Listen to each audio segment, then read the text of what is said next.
இடம்பொருள் நேயர்களுக்கு வணக்கம். ஸோ இன்றைக்கி பார்த்தீங்க அப்படின்னா இப்போ பாண்டியன் ஷோ சீரியலை பொறுத்த வரைக்கும் இந்த பாண்டியனுடைய வாழ்க்கையில் ஏகப்பட்ட கஷ்டங்கள் அவருக்கு ஆரம்பத்துலேருந்து இருந்திருக்கு அப்படிங்கிறத நமக்கு திருப்பி காமிச்சிட்டே தான் இருந்திருக்காங்க. ஏன்னா அவர் ஒரு ஏழ்மையான ஒரு இடத்துலேருந்து அப்பா அம்மா ஆதரவு இல்லாமல் எல்லாரும் இல்லாமல் ஒரு சின்ன மளிகை கடையில் வேலைக்கு சேர்ந்து அப்போ என்ன ஆகுது அப்படின்னா மளிகை கடை ஓனருடைய தங்கச்சியை இவருக்கு பிடிச்சி போச்சு, அவங்களுக்கும் இவரை பிடிச்சி போச்சு, 2 பேர்த்து கடையில் காதல் ஆகிடுது. அதுதான் கோமதி.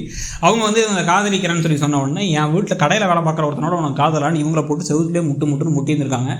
அவரை போட்டு அடிக்க ட்ரை பண்ணியிருக்காங்க. உடனே இப்போ என்ன ஆகிடுது அப்படின்னா அவர் சேர்த்து வச்சிருக்க காசோடு சேர்ந்து என்ன பண்ணுறாரு, அந்த வீட்டு பொண்ணை கூப்பிட்டுட்டு ஓடி போயிடுறாரு. கல்யாணம் முடிச்சுட்டு வராரு. திருப்பி வந்ததுக்கப்புறம் அவங்க சேர்த்துக்கல. இவர் ஒரு கடையை ஆரம்பிக்கிறார், சின்ன கடையா.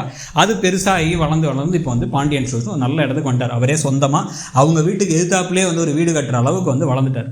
ஸோ இப்போ இவ்வளோ தூரம் வளர்ந்த அவருடைய கௌரவம் மானம் எல்லாமே பார்த்தீங்க அப்படின்னா எங்கே இருக்குது அப்படின்னு பார்த்தா அவங்கள்ட்ட நான் ஒரு காசு கூட கேட்கல, ₹1 கேட்கல. அந்த கடையிலாம் வேலை பார்த்தேன், நான் சுயமாக சம்பாத்தியத்தை சேர்த்து வச்சதை வச்சு மட்டும்தான் உங்கள் அம்மாவை நான் பார்த்துக்கிட்டேன் அப்படிங்கிறதும், அப்படி நான் பார்த்துக்கிட்ட ஒரு இடத்துல நீ ஒரு நகையை திருடிட்ட அப்படின்னு பழி விழுந்ததை என்னால் ஏற்றுக்க முடியல அப்படிங்கிறதும் அவர் கதிர் மேலே கோபம் அதிகமாக இருக்கிறதுக்கான காரணம். சரி, என்ன தான் செந்தில் மேலே கோபம் இருக்குன்னு சொன்னாலும் செந்திலை விட அதிகமாக ஒரு கதிர் மேலே கோபம் இருக்கிறது காரணம் என்னென்னா, நீ பணத்தை திருடிட்ட, அந்த வீட்டிலேருந்து நீ நகையை திருடிட்டங்கிறத என்னால் ஏற்றுக்க முடியல அப்படிங்கிறது தான். ஆனால் அவர் அதெல்லாம் பண்ணவே இல்லை. ராஜி கண்ணனை நம்பி ஓடி வந்தாங்க. கண்ணன் நகையை தூக்கிட்டு போனார். வேறு வழி இல்லாமல் கோமதி தன்னுடைய அண்ணன் பொண்ணை காப்பாற்றுறேன்னு சொல்லிட்டு சும்மா அங்கே கூட ஒத்தாசைக்கு வந்த இவரை கதிரை பிடிச்சி தாலியை கட்ட வச்சுட்டாங்க. ஆனால் அதுக்கப்புறம் என்ன பண்ணாங்க, பாண்டியன் கிட்டக்க ஒரு வார்த்தையை கூட சொல்லலாம். அதாவது என்னென்னா இப்போனா இப்படி நம்ம பையன் நல்லா வந்தான் அப்படின்ட்டு இவர் நகை தேடிட்டாருன்னா அவரும் நம்பிக்கிட்டு இருக்காரு, என்னமோ செலவழிச்சிட்டானுங்க அப்படின்னு நம்பிக்கிட்டு இருக்காரு.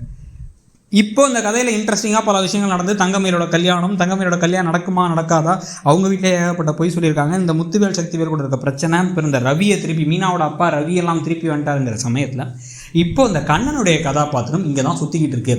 அவர் துபாய்க்கெல்லாம் போகல, இங்கே தான் இருக்கார் அப்படின்னு தகவல் இப்போ அவரை தேடி கண்டுபிடிக்கலாம் பேர் வழி அப்படின்னு சொல்லிட்டு கிளம்பி போய் அவர் 4 அடி அடித்து நகையெல்லாம் கொண்டு இந்தாங்கடா அவங்க நகையெல்லாம் அப்படின்னு சொல்லிட்டு மூஞ்சில் விட்டு எறிஞ்சு நகை திருட்டு போயிடுச்சு. அதனால தான் நான் சொல்லாமல் இருந்தோம், சொன்னால் நீங்கள் நம்பியிருக்க போதுன்னு சொல்லாமல் இருந்தோம் அப்படின்னு சொன்னால் கூட நல்லாயிருக்கும். இல்லை அப்படின்னா உங்கள் பிள்ளை மேலே ஏன் அவ்வளோ வெறுப்பாருங்க, கதிரை மன்னிக்க மாட்டேன் கதிரை இப்போ இன்றைக்கி எதுக்காக இப்போ அவர் ஒருத்தர் மட்டும் காலேஜில் போய் படிச்சுட்டு திருப்பி வேலைக்கு எதுக்கு நைட்டு போயிட்டு இருக்காரு அப்படின்னா வீட்டில் அப்பா காசு கொடுக்க மாட்டேன்ட்டாருங்கிறது தான். தான் பிள்ளை நைட்டு 12 மணி வரைக்கும் வேலைக்கு பார்த்துட்டு கை கீழே மேலே அடிபட்டு உட்காந்துக்கிட்டு திருப்பி அடுத்த நாள் காலையில் திருப்பி அடிச்சு காலேஜுக்கு போயிட்டு இருக்கிறதுக்கு இதுக்கு பார்த்துக்கிட்டு கோமதி இருந்துட்டு ஏதோ நான் அவனுக்கு கெட்டது பண்ணுற மாதிரி சொல்கிறாங்க அப்படிங்கிறாங்க.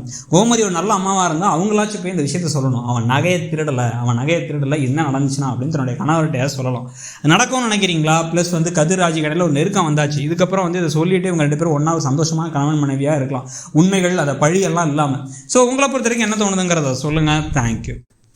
இடம்பொருள் நேயர்களுக்கு வணக்கம். ஸோ இன்றைக்கி பார்த்தீங்க அப்படின்னா இப்போ பாண்டியன் ஷோ சீரியலை பொறுத்த வரைக்கும் இந்த பாண்டியனுடைய வாழ்க்கையில்